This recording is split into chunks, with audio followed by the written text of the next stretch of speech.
Kami pada sore hari ini kita berdoa bersama untuk Paus Fransiskus dan pemirsa kita akan langsung saksikan saat ini keterangan dari Menteri Agama Profesor Nasaruddin Umar. Kami baru mendapatkan undangan tapi tiba-tiba wafat. Nah, jadi saya selaku pribadi maupun juga sebagai Menteri Agama dan juga Imam Besar Masjid Istiqlal tentu ikut berbelasungkawa sedalam-dalamnya atas wafatnya salah seorang tokoh kemanusiaan dunia yang sangat terkenal dengan kesederhanaannya, kebersajaannya, ya, tanpa membedakan siapapun di hadapannya dan meninggalkan kita. Jadi sekali lagi saya mengucapkan rasa haru yang sedalam-dalamnya. Ya, tentu doa kami, tentu kita mohon kepada Tuhan semoga orang-orang baik seperti ini mendapatkan tempat yang lebih baik juga di hadapannya. Nah, saya juga menghimbau kepada segenap warga bangsa masyarakat Indonesia yang pernah dikunjungi oleh Paus beberapa waktu yang lalu, ya,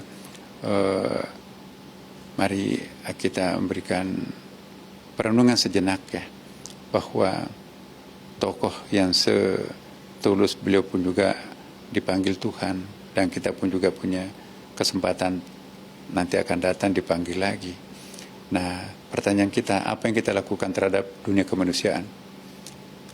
Kita saksikan bagaimana Paus mengutuk terjadinya peperangan, bagaimana Paus mengangkat martabat anak-anak kecil, orang-orang kecil, bagaimana Paus meminta supaya keluarga-keluarga itu utuh, jangan terlalu egois menjalani rumah tangga. Kita juga mendengarkan pesan Paus, jangan atas nama agama untuk menghalalkan kekerasan. Ya, kita juga sering mendengarkan pesan-pesan dari beliau, ya, jangan membeda-bedakan antara etnik, suku, jenis kelamin, sebab nilai kemanusiaan mereka itu sama. Nah, jadi pesan-pesan universal seperti ini juga kita temukan dalam agama Islam dan juga dalam agama-agama lain. Karena itu kita sangat kehilangan figur-figur teladan seperti ini. Semoga akan lahir tokoh-tokoh seperti ini, kaliber seperti beliau di masa akan datang, sehingga mampu menjadi suluh dalam kehidupan, ya, bukan saja untuk umat Katolik tapi juga umat beragama lain, sebab bagi kita semuanya tokoh kemanusiaan itu pun itu menjadi milik semua orang, ya kan. Kemudian Prof, kalau Paus Fransiskus ini dari mata Prof Nasar ini tokoh yang seperti apa sih, Prof? Coba lihat fotonya, ya, waktu saya jabat tangan, ya, tidak mau lepaskan tangan saya waktu pertama datang tuh. Dia genggam erat tangan saya, ya, saya juga genggam erat tangannya. Jadi saya nggak ada yang mau jabat tangan, nggak sempat karena berjabat tangan. Saya mau melepaskan karena ada nggak enak kan, teman-teman mau jabat tangan juga kan. Tapi gimana, tangan saya nggak mau dilepasin. Nah, terus kita ke terowongan, mulut terowongan perdamaian itu, toleransi itu, ya. Saya jelaskan pakai bahasa Inggris, ya, bahasa Indonesia pakai terjemah.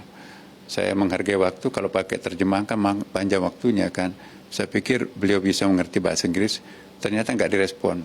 Terus, Pak, ini pernah hidup lama di Timur Tengah, mungkin bisa bahasa Arab. Begitu saya bahasa Arab, direspon. Jadi kata penerjemahnya, kalau begitu nggak usah diterjemahkan. Iya, udah. Saya jelaskan Istiqlal, jelaskan terowongan dengan menggunakan bahasa Arab, dan itu lebih ngerti. Dia tanggapi juga pakai bahasa Arab, tapi masih kan suaranya nggak jelas kan. Ya, akhirnya ya udah, lebih hangat situasinya kan. Kemudian duduk bareng pada saat penandatanganan itu energinya, orangnya itu sangat terasa bahwa orang-orang ini kuat sekali, ya. Mungkin tanaman sosialnya sangat banyak, social savingnya sangat banyak, ya. Terasa sekali dalam benak kita pada waktu itu. Kemudian foto session itu juga, begitu saya berdampingan, ya, saya tengok kepalanya, mirip kepalanya bapak saya, ya. Bapak saya juga menghabiskan waktunya sebagai guru SD, pernah mengajar satu sekolah untuk dirinya sendiri, satu orang, ya, dari kelas 1 sampai kelas 6. Karena waktu itu kan masa pemberontakan, ya, nggak ada guru-guru yang mau bertahan di sekolah itu karena nggak ada gaji dan apalagi ancaman nyawa. Tapi bapak saya tetap mengajar untuk sampai 6 kelas. Karena itu saya cium kepalanya, mirip kepala bapak saya botak juga. Dia cium tangan saya juga, berkali-kali malah ya. Nah, jadi itu spontanitas tuh, bukan direkayasa, bukan ya lihat aja, sangat tulus ya. Nah, jadi alhamdulillah menjadi foto of the year saya tahun 2024 itu foto terbesar katanya adalah foto pertemuan antara imam besar dengan paus. Jadi butir-butir itu sudah diterjemahkan hampir seluruh bahasa dunia ya. Sudah 4 kali saya diundang ke luar negeri untuk menjelaskan apa makna daripada deklarasi Istiqlal itu ya. Nah, maka itu sekali lagi saya berterima kasih kepada teman-teman yang memfasilitasi paus berjumpa dengan kawan-kawan kita di Istiqlal, dan tentu kita juga berterima kasih kepada Bapak Presiden yang juga ikut hadir memberikan sambutan pada saat itu, dan luar biasa. Dan kita ingin agar situasi kedamaian seperti ini terus terjalin, apalagi Indonesia ya menjadi contoh untuk sebuah negara yang paling plural tapi juga paling akur ya, paling toleransi.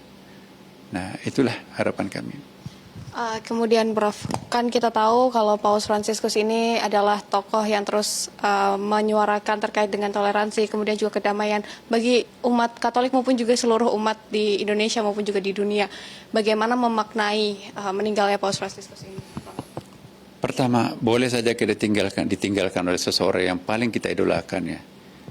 Tetapi dia akan tetap hidup di dalam hati sanubari kita masing-masing. Ya kan? Jadi kematian tidak boleh menjadi penghalang, kematian tidak boleh menjadi penghambat untuk melakukan keteladanan terhadap satu figur. Ya. Saya yakin banyak sekali pesan-pesan Paus yang bisa diabadikan di dalam hati setiap orang, terutama kepada para pemeluk agama Katolik ya kan. Ya, ketika dia berkunjung ke Timur Tengah, ketika dia berkunjung di mayoritas Islam ya, ketika dia berkunjung ke komunitas Hindu, komunitas agama-agama lain, juga selalu memberikan pernyataan-pernyataan yang menyejukkan ya kan. Nah, belajarlah kesejukan terhadap Paus ya. Kesejukan artinya setiap pembicaraan itu diterima dengan tangan terbuka, dengan hati yang terbuka. Ya, itulah. Jadi kita perlu figur-figur yang menenangkan, menyejukkan, mendamaikan, tidak kontroversi, tidak membangkitkan energi power struggle, tapi nurturing kita yang muncul, kedamaian kita yang muncul ya kan. Ya, baik. Terima kasih. Terima kasih. Prof, atas waktunya. Ini. Iya. Dan pemirsa, kami masih akan kembali untuk Anda Breaking News Metro TV, wafatnya Paus Fransiskus sesaat lagi sesudah. Tetaplah bersama kami.